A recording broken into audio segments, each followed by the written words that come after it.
Alright, welcome back to Roguetech, and welcome back to your first playthrough. So, just going to jump straight into it, as we discussed yesterday. Yeah, target acquisitions, we've got 2 to choose from.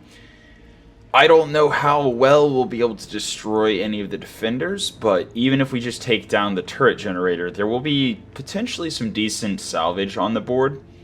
More importantly, we have a max salvage of 731.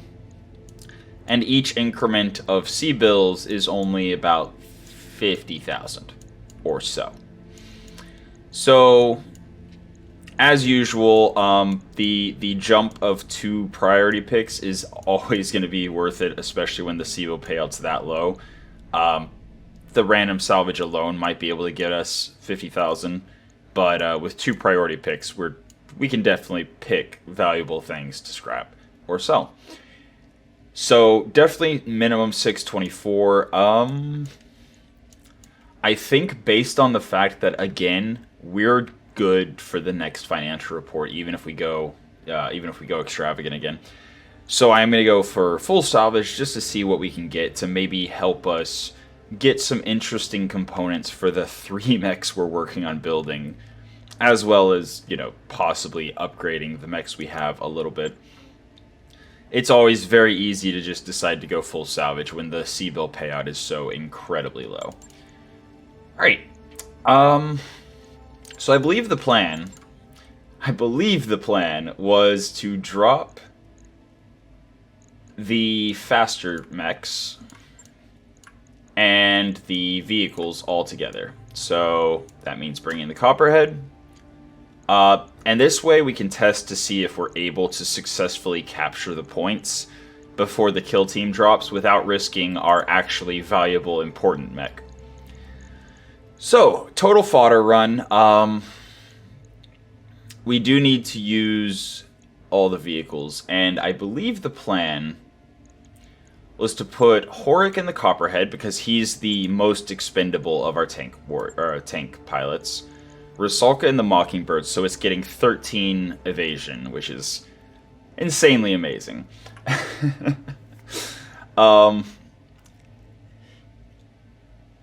Actually, no. Yes. Okay, Jinx does give +3 max, not +2 max. So yeah, we are definitely getting 13 evasion on the Mockingbird. Nice. Alright, in addition to the 13 evasion on the Mockingbird, we do still have Tainted Loki on the Chasseur. The Chasseur with the extra movement from Leadfoot should be pretty nice. And the AC-10 machine gun provide, solid firepower. Medium rifle, mine layer, machine gun. Yeah, the Copperhead we don't care if it explodes, put simply. Now then, for the Assassin, Locust, and Hornet, we really have just been dropping Sarge on whatever, so we're going to toss Sarge on the Assassin.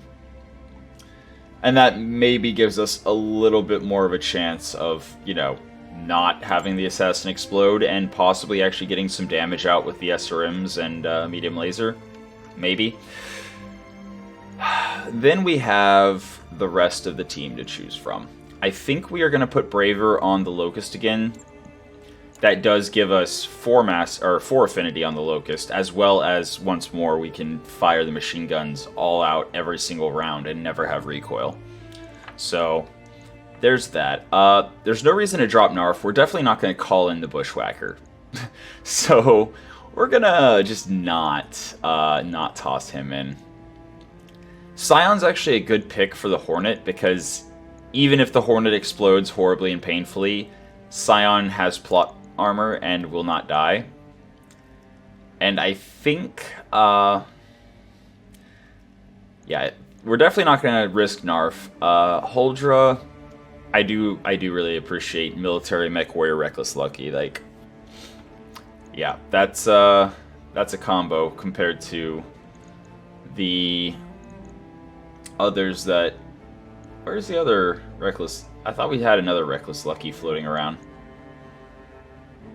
No? Okay. But yeah, and then Hellion, we've been dropping the stealth.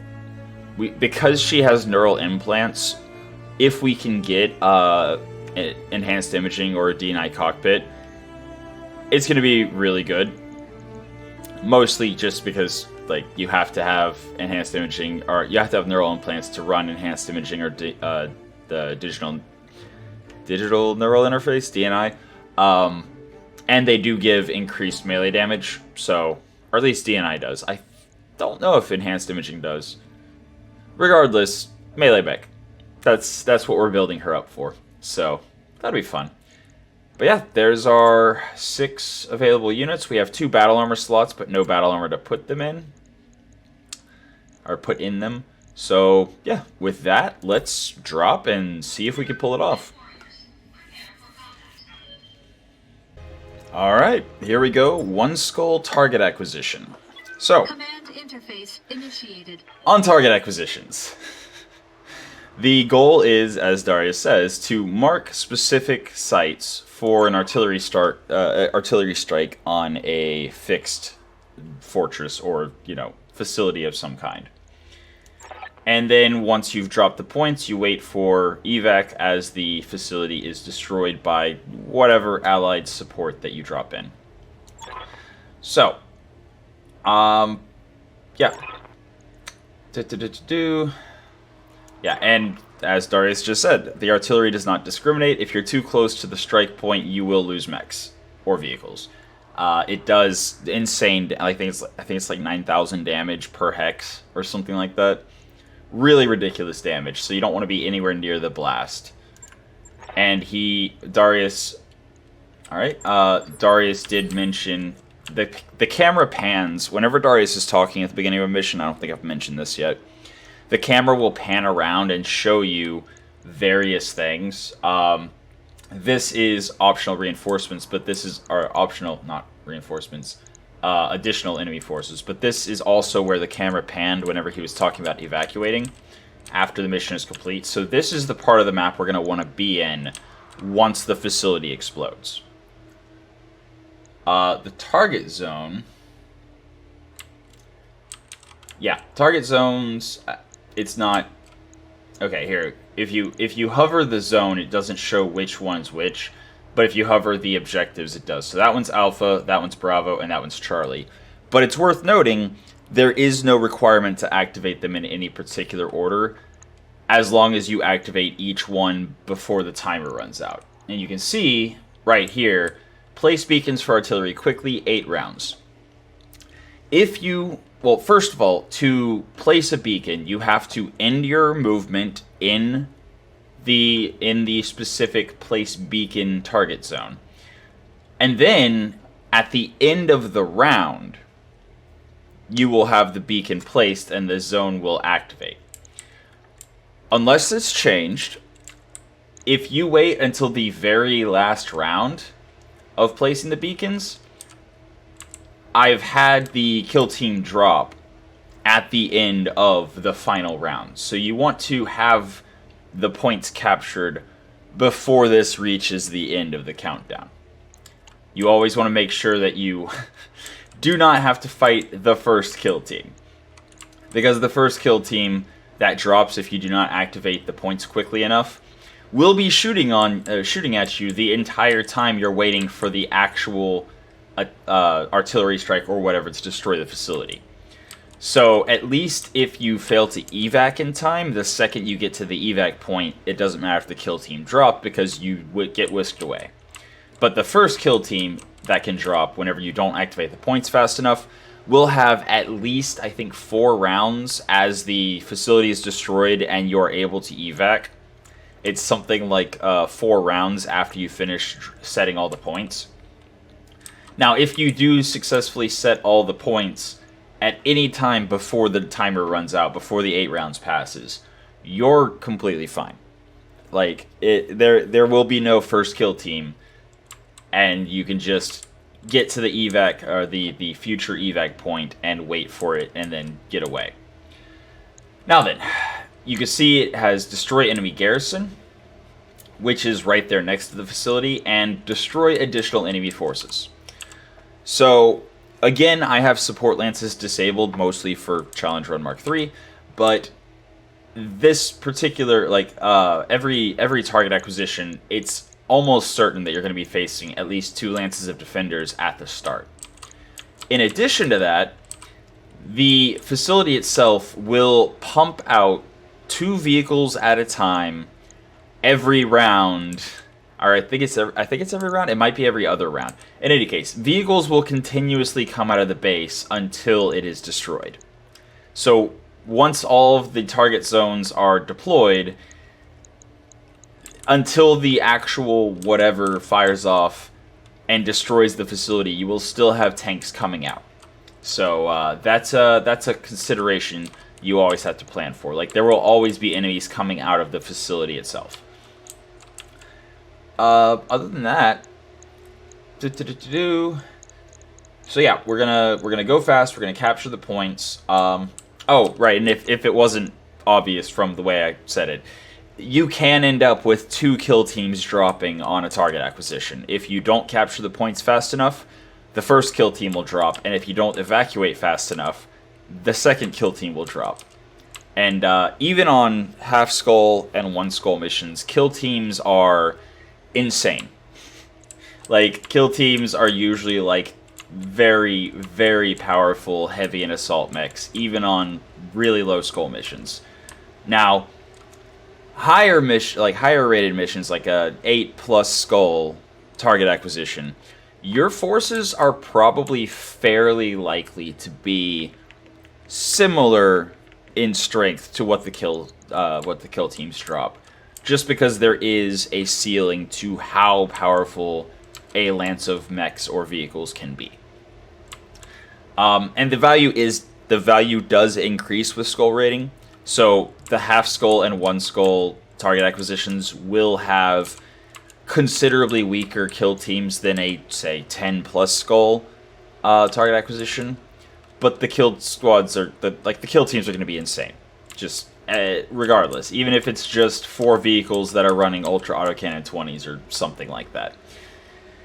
And then, yeah, finally, there's the turret generator, which you can see here. I can't select it yet because we haven't dropped, but yeah, the turret generator will confirm once I actually drop my units, but it should have 100 structure, just standard across all difficulties of target acquisition.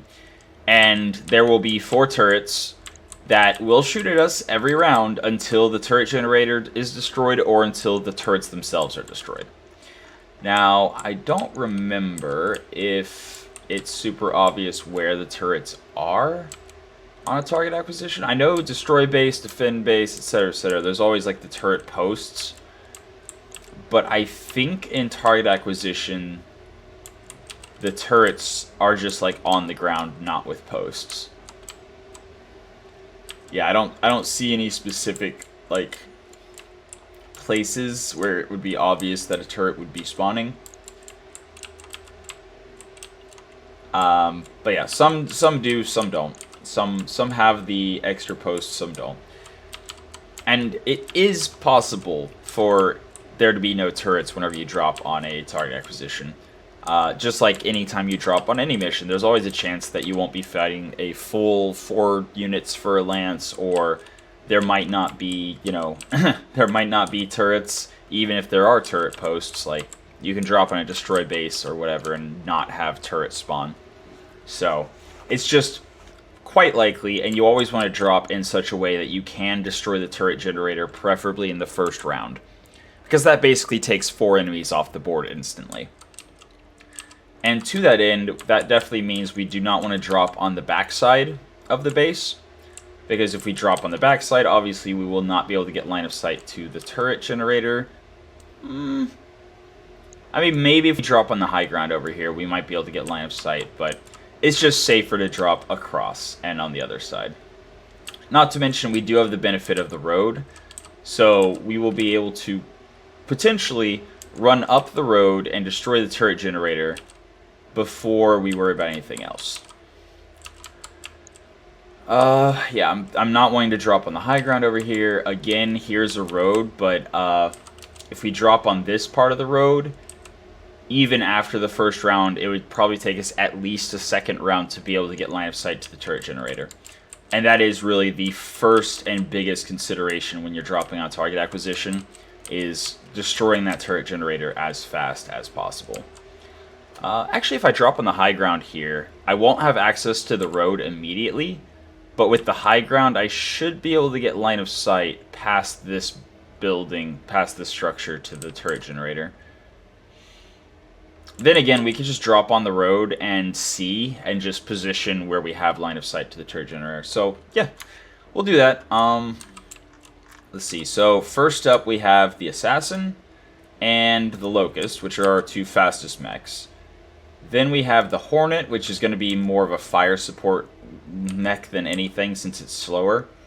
We're going to mostly be trying to capture the points with the Assassin and Locust, as well as testing to see if the Mockingbird can capture points. Actually, hold on. Yeah, I definitely want to drop Assassin, Locust.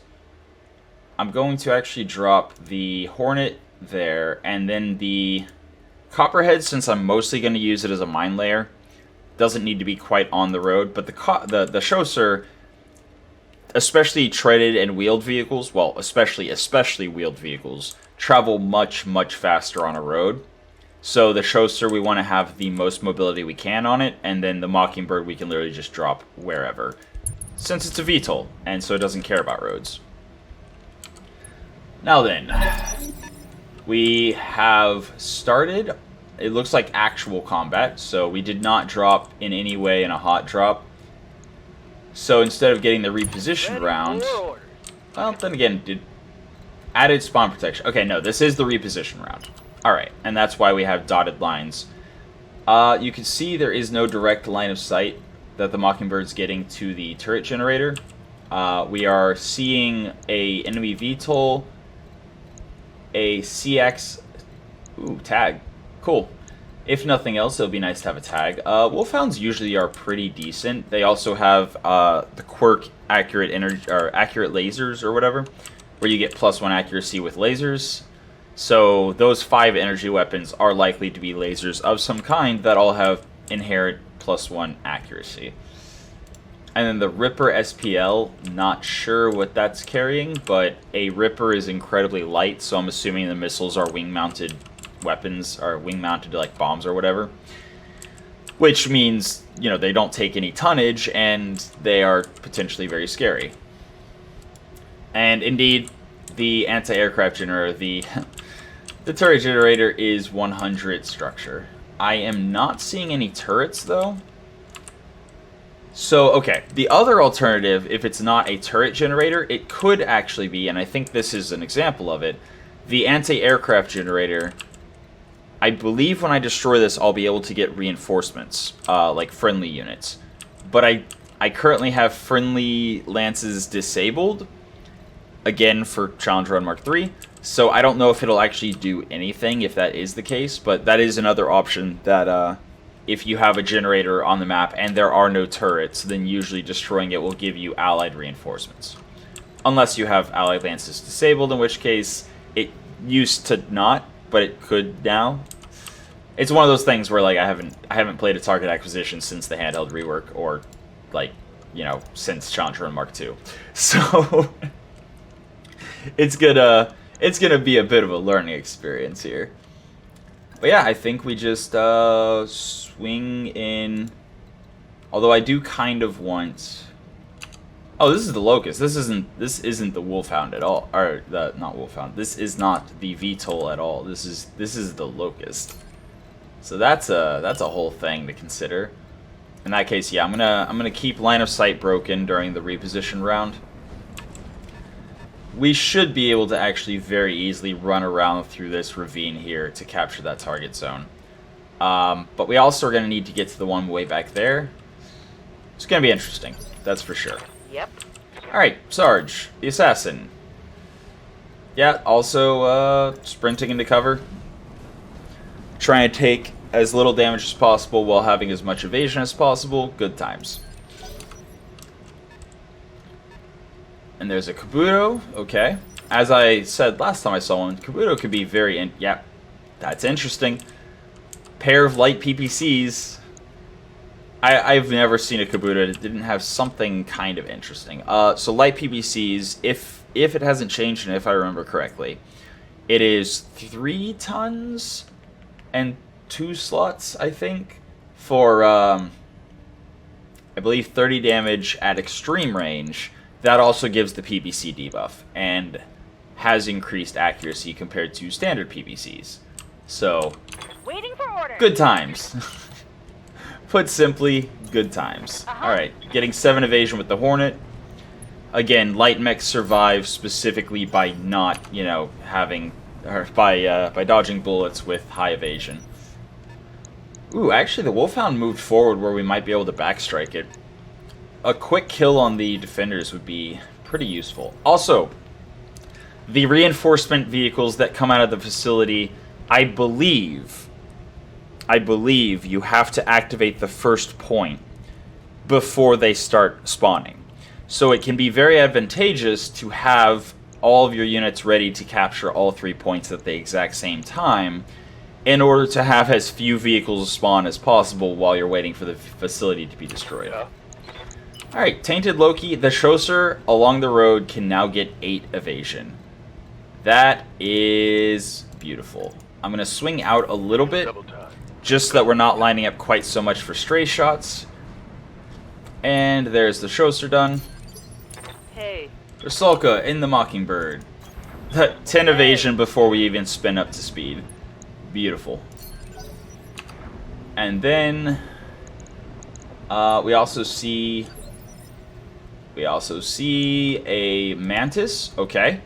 Mantises are interesting. They usually have some they usually have a pretty good payload. As you can see, very little armor. Very, very little armor. But you can see it's got 5 energies and 1 missile. So, should be interesting. Skulker just has a medium laser. We can basically just ignore it. At least until the other threats are dealt with. That's a Hunter.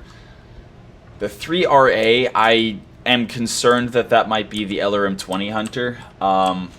In which case, we're going to have a lot of extreme range, possibly indirect fire missiles flying at us. Waiting on you, Commander. And then last but not least, we have the Copperhead. You cannot attack ground. If I do this, attack ground, like you can't. Even though it's showing no weapon can fire. So during the reposition round, you can only reposition. No surprise, right? Got it. Max All right. speed, no shooting. So I think what we're actually going to do is drop the mines up on the high ground up here so that the 9 evasion Kabuto hopefully gets destroyed. And also so that the mines are out of the way and we don't have to worry about accidentally running over them ourselves. Okay. And that should be the end of the round. Beautiful. Alright. I'm actually going to cut it here, specifically so I can make this a standalone, like, target acquisition episode. Like, for just dropping and setting up for the target acquisition. So, yeah. That's it for today's episode. Until next time, have a good one.